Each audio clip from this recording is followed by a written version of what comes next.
So, what's the real story with the world today? It's kind of complicated, isn't it? We see incredible progress, but at the same time, there are these massive problems staring us in the face.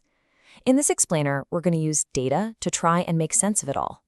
We'll look at how things are genuinely better in lots of ways, still pretty awful in others, but also, and this is key, definitely improvable. Okay, let's just start with a hard truth. Something genuinely awful. Every single minute, around 10 children under the age of 5 die somewhere in the world. Just let that sink in. That's about 5 million young lives lost every single year.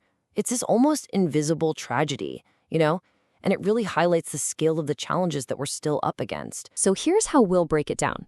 We'll look at the persistent struggle, then dive into the unprecedented global progress. After that, we'll touch on how things are transforming how we live, acknowledge the challenges that remain, and finally, think about shaping a better future. Basically, we're walking through the awful, the better, and the improvable parts of our world. All right, Section 1, the persistent struggle. Let's first dig into where things are still deeply, deeply challenging. This is the awful piece of the puzzle we talked about. Wow, look at this. This chart really lays bare the connection between how wealthy a country is and whether its children survive.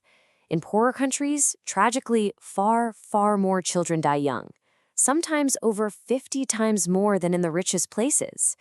It hammers home the point that where you happen to be born can literally be a matter of life and death. Stark inequalities, right there. Now, let's talk income. This shows how global income is spread out. You can see there's been some shift, some catching up, and the middle income has gone up.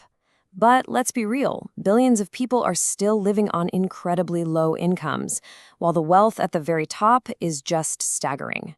Global inequality? Yeah, it's still enormous. And then there's gender inequality, specifically in unpaid work. Think housework, childcare.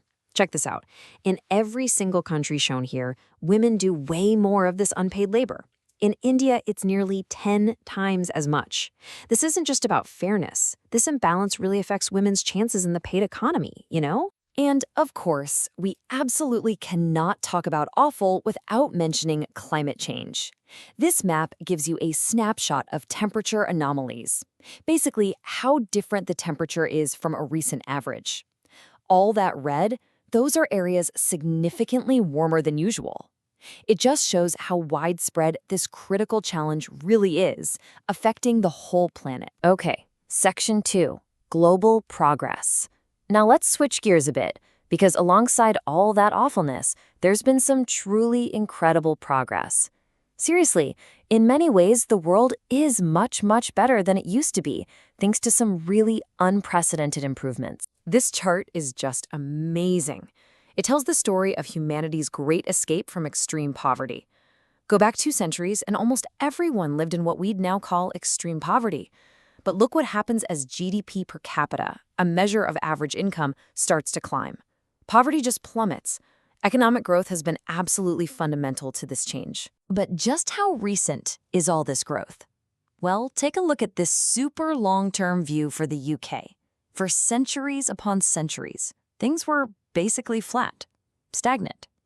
Then, wham! Around the time of the Industrial Revolution, sustained growth kicks in and just takes off like a rocket. It completely transformed everything. This hockey stick shape, you see it in lots of places. It's a pretty new phenomenon in human history. And progress isn't just about money. Look at education in South Korea. What a transformation. Back in 1970, there were big gaps, especially for women getting schooling. Fast forward just 40 years to 2010, and not only has the overall level of education shot up massively, but that gender gap has pretty much closed. Incredible change in a relatively short time. And this progress really changes people's daily lives. This shows global access to things we often take for granted: electricity, decent water, proper sanitation, clean fuel for cooking. You can see a clear upward trend.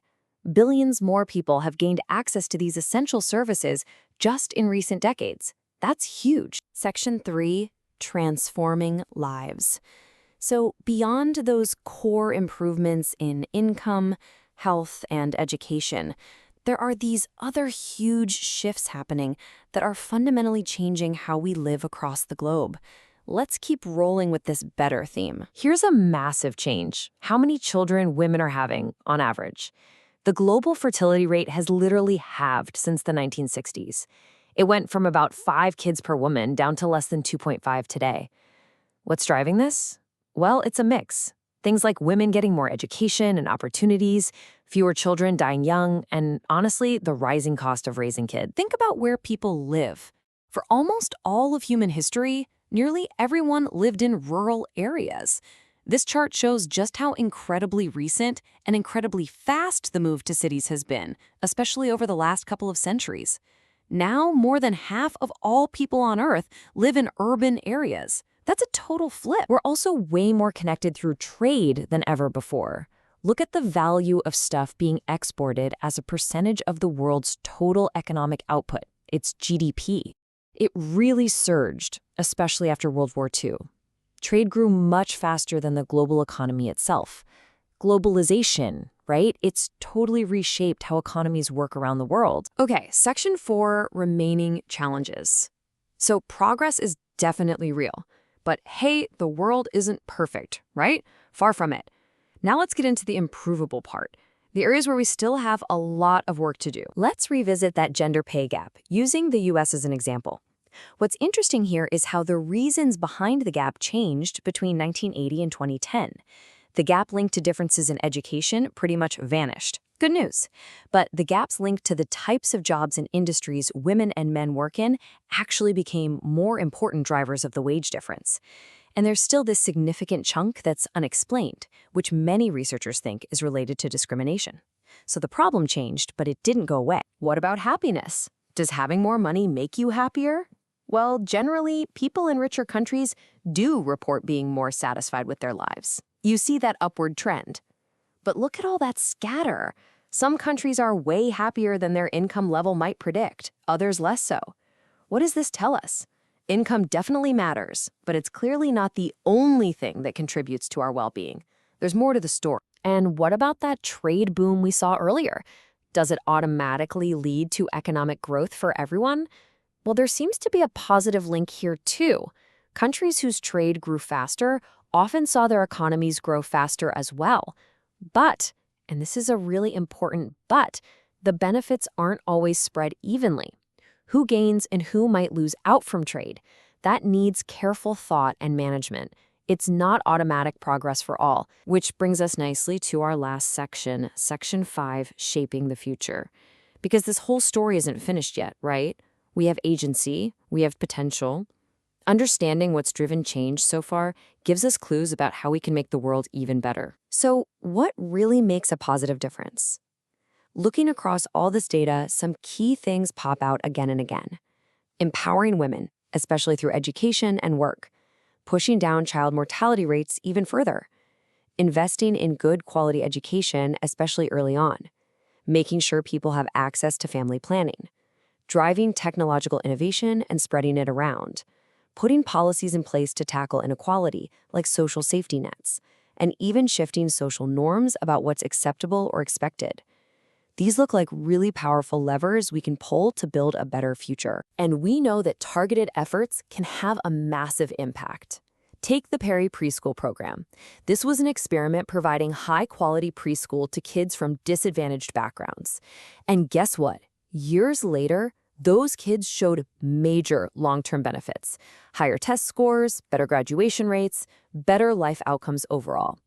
It's solid proof that investing early, especially in education, really pays off down the line. So there you have it. The world today, definitely better than it was, still truly awful for far too many people, but absolutely, undeniably improvable. The progress we've seen is real, but it's also uneven and maybe even a bit fragile. Which leaves us with the big question, doesn't it? How do we speed up the better parts while actively pushing back against the awful parts to create a future where everyone, no matter where they're born, truly has the chance to thrive?